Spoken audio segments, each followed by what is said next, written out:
Hello people, today I want to talk to you guys real quickly about my worm farm. And I've been talking about them kind of casually here and there, but I've never really gone into detail about what I have going on here or their amazing benefits. And it's something that if anyone knows me very well, they know how passionate I am about my gardening and especially my amazing composting friends, my worms. When I first started with my worm farm, I started with I think I had about 500 of them, and I didn't have much of a yard, and they were under my sink, underneath my kitchen sink in a little Tupperware bin. So that's where I started. When I moved here, I had I guess you could say a lot more space than before, but it's still very limited space. So if I could do it, you can do it, if you have anything bigger than 200 square feet to work with. So this is my worm pile here, and you can see it's covered up with leaves that are falling. I just rake them up and put them on this pile. But let me introduce you to these little guys. You dig underneath, and you can see how black this soil is. Now this all used to be, leaf matter, vegetable scraps, cardboard, wood chips, sawdust from Home Depot, coffee grounds from Starbucks. And so here are my worms. Here's a few of them. And now I have thousands of them. They're all different sizes, all different ages. They're pretty awesome. Anyways, you might be thinking, why on earth would anybody want to have a pile of worms?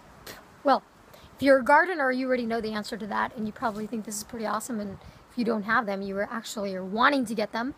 But this video is not for the typical gardener. This video is more to inform people who do not garden, and my goal is to get people more connected with their food, with the process of growing, and with recycling, and with valuing life.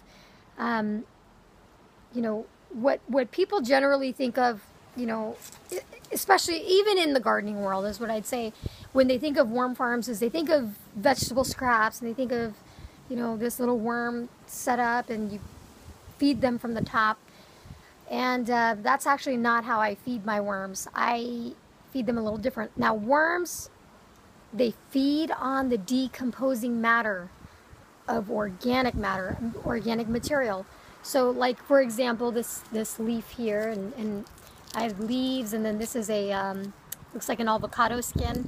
And so as these are breaking down, and you could see this even in your kitchen with the avocado skin, as your fruits and vegetables start breaking down and turning colors, what you don't see is that there are microorganisms, there's bacteria, beneficial bacteria, that are breaking this stuff down naturally. So when your bananas start turning, your avocados start turning, the natural state of nature is taking place, and they're starting to decompose. So what the worms are doing is they actually eat the microorganisms that are growing and that are breaking down the fruits and vegetables. So what I like to do is I actually compost everything before I feed it to my worms. I'll take you over here real quick, and I didn't actually plan on showing you guys this, but this is my composting unit here, if you can see.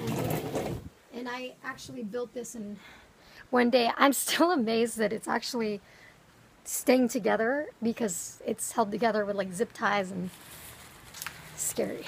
Anyways, this is, you can see how black my compost is under here, and it's very, very hot in there. There's tons of stuff that has gone in there, from coffee grounds to, the wood chips, the sawdust, lots of vegetables, lots of fruits. I've had people donate to me that bring their scraps by. Thank you, Fabiola. I'm sure you're watching this. But anyways, it's a process that takes sometimes 1 to 2 months to break down. What I do is I take that compost and I feed it directly to my worms. They go crazy over it. They love it. And you might still be asking yourself, why on earth would anybody have worms? Well, when the worms eat these microorganisms and they break them down, they do what anyone else would do, and they go to the bathroom and they poop. Their poop is called worm castings, and that's what we call it, and I feel like it's a much better name. So anyways, these worm castings, just one handful of these worm castings contain 28 1,000 varieties of microorganisms. So there's so much life. I mean, I think it'd be safe to say that there's more life in a handful of good composted soil than there are humans on Earth. And so that's pretty amazing. Something that we would look at as insignificant and say, that's just worm poop. We don't realize how much life is in there. And that life goes on to create even more life. And so when you add this to your soil, you add this to, the clay that we have here in Phoenix, Arizona, you mix it in. Normally you would do 1 part of this to 2 parts of, your other soil mix. And so anyways, when you do that, you add the microorganisms into the soil, and the microorganisms are what feeds your plants.